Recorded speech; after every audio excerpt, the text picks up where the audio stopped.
Hi guys, welcome to Sarge's Top Tips. Today we're going to be looking at my combat jacket set up for field use. This is part one of a little series on kit that I take out into the field. So let's get started. We'll start off with the right sleeve pocket, and in the right sleeve pocket first thing we come to is an immediate aid pack. So resuscitation face shield, a couple of pairs of blue gloves and some alcohol-free cleaning wipes. Really handy when you need them, and when you do need them you need access to them quickly, so they live in that pocket. Next thing we've got in here is 3 hanks of paracord. We've got 2 hanks of 5 meters long and then one that's 10 meters long, and the way that these have been stored, if you just pull this loose end here, it'll just pull free and pull free and pull free.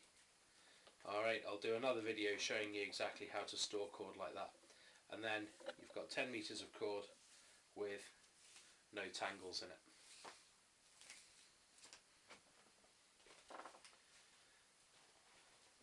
Last thing we've got in this pocket is my weapons training log, my Form 42. We've discussed why it's important to have this Form 42 on us in another video, back in my everyday carry video. If you've not seen that, go back and watch it. If you're interested in what I have on me every day as an instructor, make sure you go back and see that. That's quite interesting if you want to know that sort of thing. But we've talked about why I carry my Form 42 in that, so I don't need to talk about it here. Okay, moving on to the right chest pocket. Open it up, and in here I've got a headlamp, just a cheap Energizer headlamp, okay, with a red light setting for tactical use so that it doesn't affect your night vision, and also a white light setting for when you need more light and for non-tactical use. The reason I like headlamps is because you can just throw them on your head and forget they're there. You've got both hands free then for doing whatever you need to do. When you don't need them immediately, you can then throw them around your neck. That way you've got them when you need them, but you don't have to have them on your head all the time. This one cost me about a tenner, so it doesn't have to be expensive. Runs on AAA batteries. Make sure you've got spare batteries in your kit. And yeah, I just prefer these to handheld torches. I carry handheld torches for emergencies, but I'd much rather use a headlamp.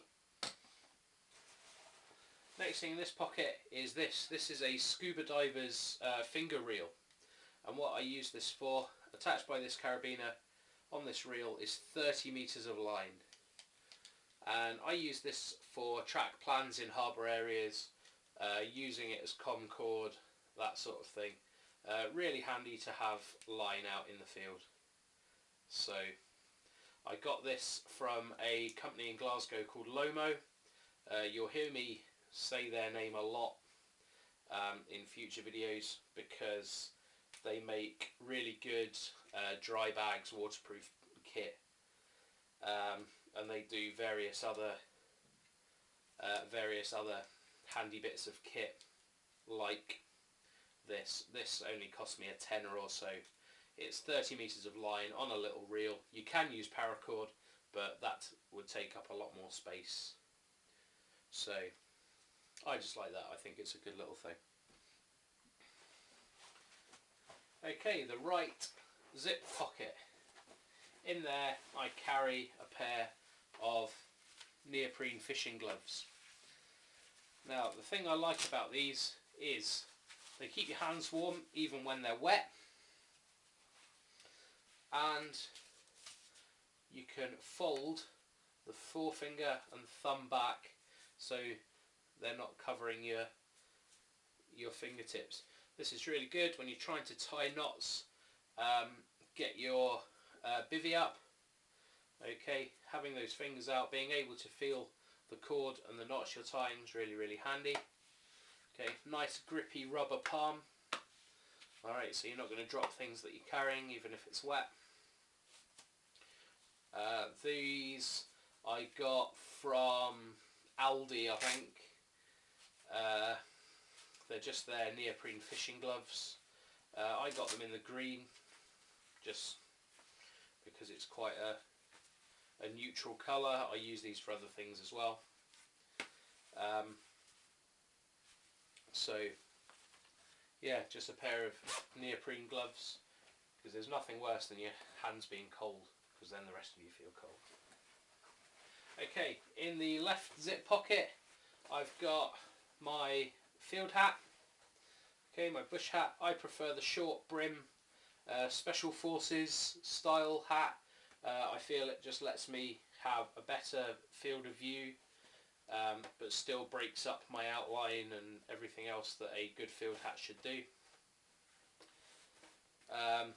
Some people prefer the big Australian boonie hat style. That's fine too, whatever you prefer.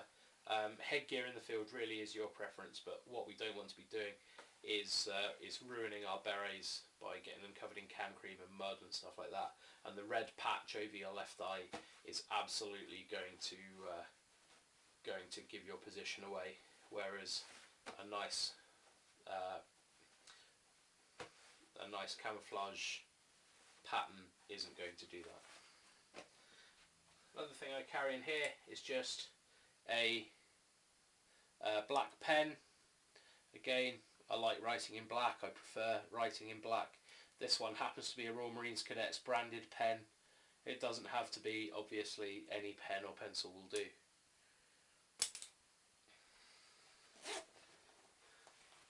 Okay, moving over to the left chest pocket, we've got a small 10 power monocular. Okay, just a little scope.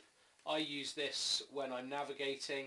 If I'm not 100% sure about a feature that I think I've seen on a map on the ground, I'll get this out, I'll have a quick look, I'll be able to identify, like, is that building a building that I think it is or not. So that's why I carry it. So again, not expensive.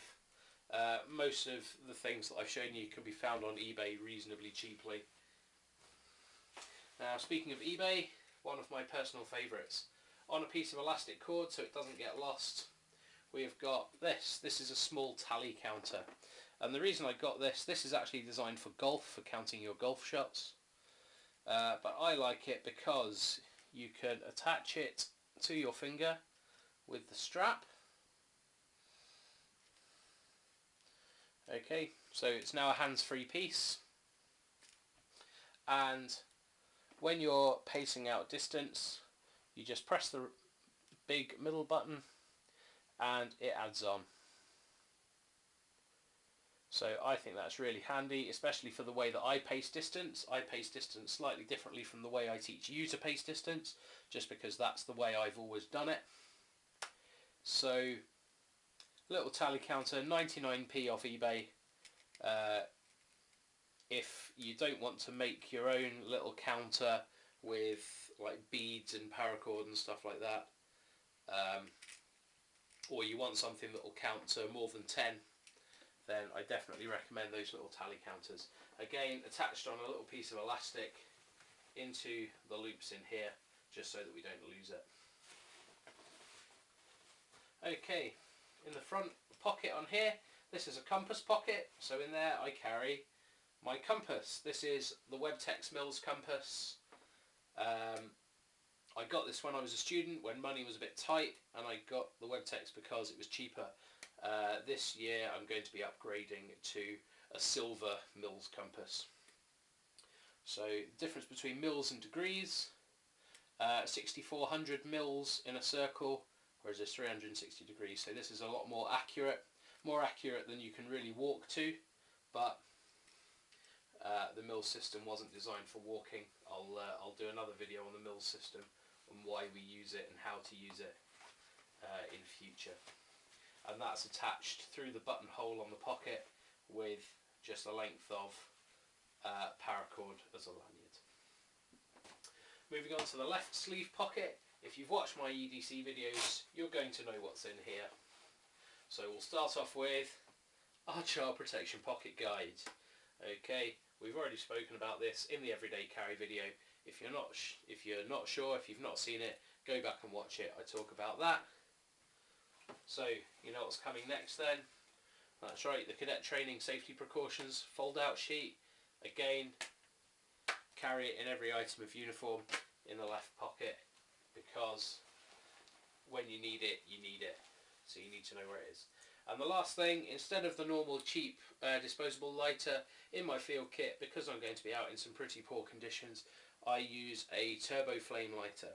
So I don't know if you'll be able to see this on camera, but there's a little jet flame there, very, very hot.